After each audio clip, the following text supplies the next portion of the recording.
effect on the conflict in Ukraine. In this video, we will talk about what will effectively change with Finland's entry into NATO and what impacts this may have on the Russian invasion of Ukraine. On Thursday, March 30th, the Turkish parliament approved a law that paves the way for Finland to enter NATO, ending an accession process that began in May 2022. But what will change with Finland's entry into the alliance, and what impacts could it have on the Russian invasion of Ukraine?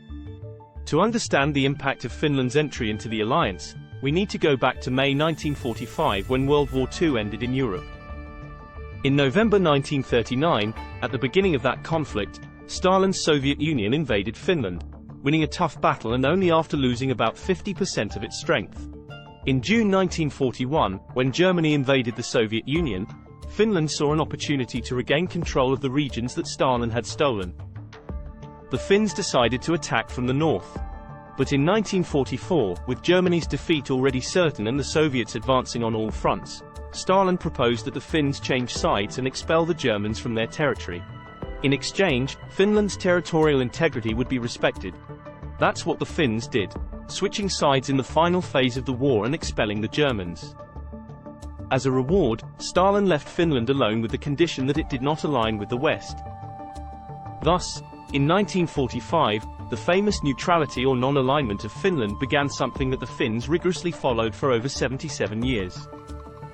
During this period, despite some partnerships with NATO, they always refused formal entry into the alliance.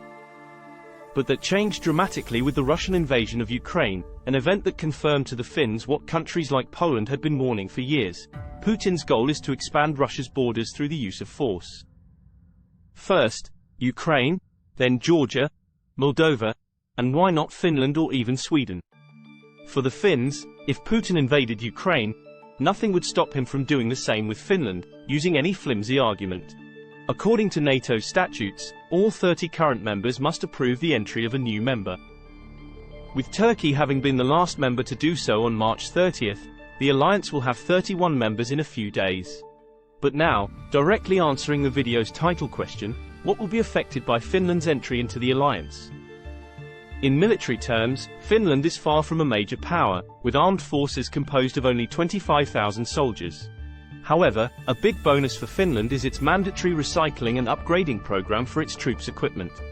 This results in a huge force of almost 1 million reservists who are required by law to undergo a training refresher course every 4 or 5 years, a massive number of Finns with complete military training who can be deployed to the front line in case of a military emergency in just a few days. Finland is also a great technological hub, and although it has not integrated into NATO, its industries have been contributing to numerous weapon projects of alliance member countries for decades. The Finns themselves operate NATO-developed weapons, aircraft, and vehicles, such as the F-35 fighter jet and the German-made Leopard 2 tank.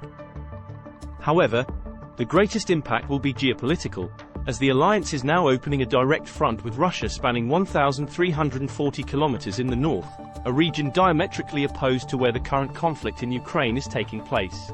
It is important to note that one of the arguments used to initiate the conflict in Ukraine was NATO's approach to the Russian borders. With Finland's entry into the alliance, military bases will be installed and exercises will be conducted along a gigantic border with Russia, directly attacking one of the arguments Putin used to initiate the largest European conflict since the end of World War II. The presence of alliance military personnel along 1,340 kilometers of border will force Putin to maintain a strong and constant military presence on the Russian side of the border, inevitably affecting his war efforts in Ukraine. If one of Putin's objectives with his invasion was indeed to prevent NATO's approach, the entry of Finland into the alliance is showing that he miserably failed in his goal.